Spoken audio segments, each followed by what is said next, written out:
What was crazy about this performance is that 24 hours ago, our choir was cut in half because of COVID.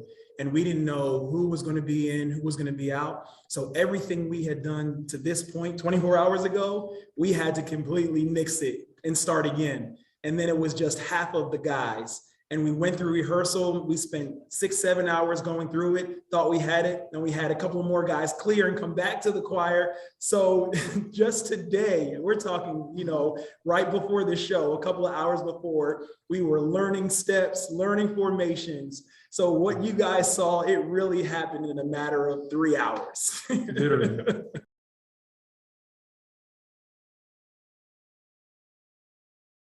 Because we have such an amazing bond with each other, I don't really worry about that, because even whenever we're like all in like a big group, they always listen to me, even whenever or wherever we are. No, I don't have a favorite because all of them are my favorites, and it's not always one. I can't pick one. They're like all amazing. So we try to do 2 times a day. It depends on the dogs and how they're feeling and how they're gonna act and react to like the new tricks, and it's awesome. Whenever like I practice with them, you can just feel a connection between them.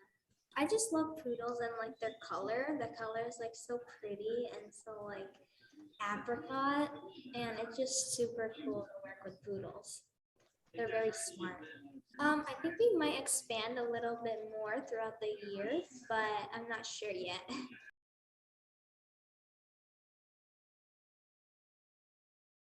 Not at all. I mean, from the first moment I stepped on that America's Got Talent stage, all I wanted to do was come back and be in front of that crowd and be in front of those judges again. It's so much fun to feel that energy from the crowd and to know that millions of people are watching. I couldn't wait to come back. Well, I would say everybody go vote, please, because I've got some new songs I want to sing and keep amping up the performances.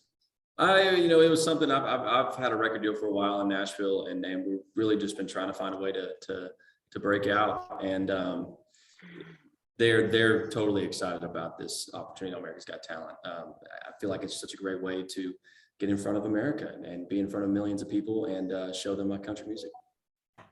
If I'm lucky enough to move on, hopefully, we can just keep raising the bar anymore. I feel like I came out really swinging with Sounds Like Something I Do, and now with Kiss Goodbye All Night.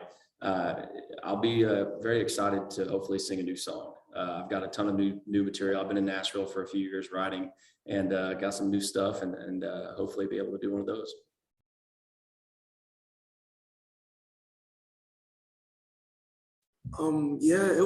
Having Simon compare me to like a superstar like Carrie Underwood is just, it's phenomenal.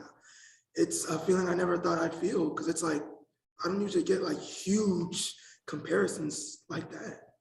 Well, Terry, he's a large extension of an even larger family for me.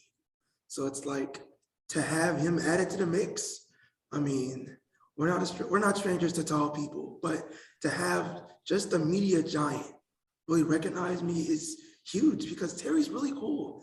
And it's like, he's just really sweet too. It's like, when you figure out your last, it's like, it's a lot of pressure at first, but then after you get off stage, you feel released from that, because it's like, this is a competition. And it's like, as much as you know that you're good and all that, you want to make sure that you leave a mark on stage and that you give them something that they will never forget.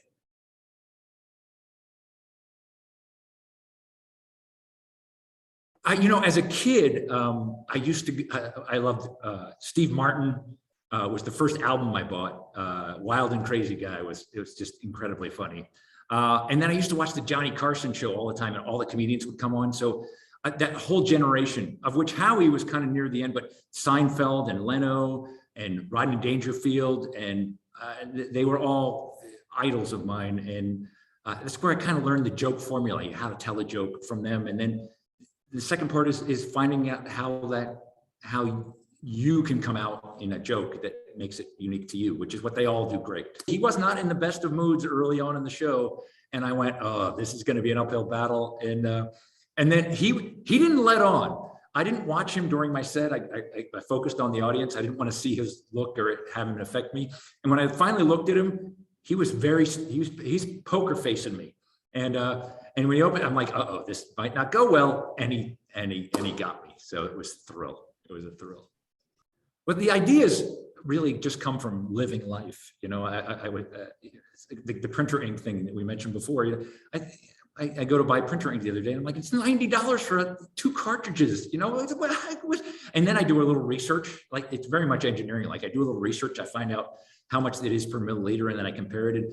And then once I get the concept, then I search around for the images to build the joke. And then I've done so much PowerPoint, because I've been doing my PowerPoint comedy now for 20 years, that I'm very fast at. I'm very fast at getting the pieces and then building the, if you notice when I'm doing the jokes, they're building. So the punchline and the visual comes on at the same time. And that timing is something that you can actually program in PowerPoint. So I know this comes on then, and this is the word I say it on then. So yeah, it takes a little bit, which is probably why some comics haven't done it, because it takes more work than a regular joke. But I feel like the visual adds so much more, it's worth the effort.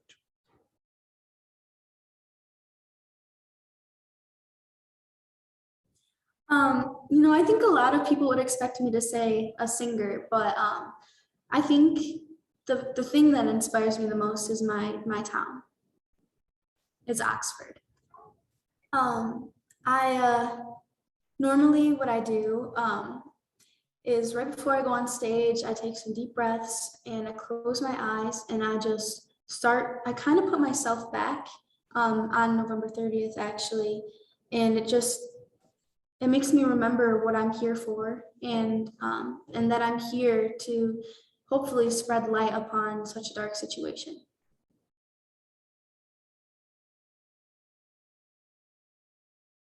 One of my all-time favorites is Joan Rivers. That has always been one of my main idols, and I think her words really came in handy tonight, because there's the opening chapter to one of her books, her book Enter Talking. It literally talks about how hard and crazy stand-up comedy is to do, because you go out there by yourself, there's no band, no props, nothing to help you, no piano player, and you just have to share the weird corners of your psyche with the world one-on-one, and hoping that they like it, you know?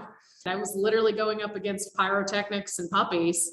So the words of Joan Rivers, I had to just keep going back and go, you know what? It's the craziness that keeps us going, and that's going to keep me going.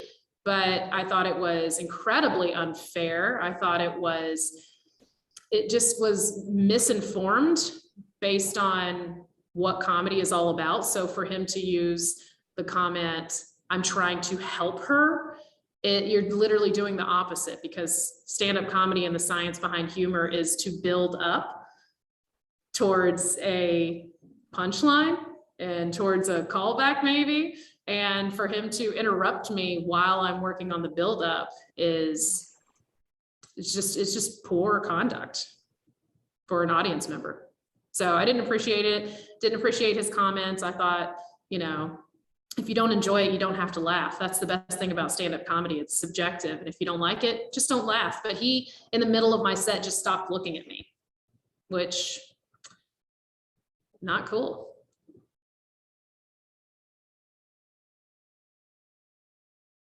Like the group have been working for so many years, like more than, I can say like 18 years we have been working, because when we were kids, like we started this job, when we were kids, like we left school for this job, you see. We have so many surprises you guys have never seen yet. So those were just the small things we have, but we have so many surprises. Like if you go to the final, you guys will see the big surprise you have never seen on the stage here. Yeah, we don't have any teacher, so we are teacher by ourselves, so we do everything by ourselves. Like all that movement you see, we did that by ourselves, because it's like I said before, it's like a group work. So you guys have to stay like together. You have to have like the same energy, the same focus. So that's why what you guys need, like you will get, you see.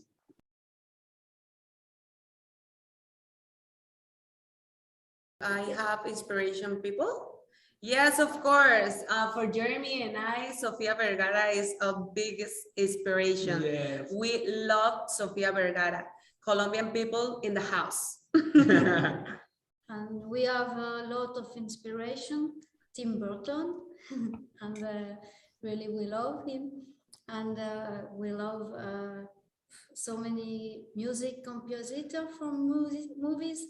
And yes, we have a lot of inspiration here.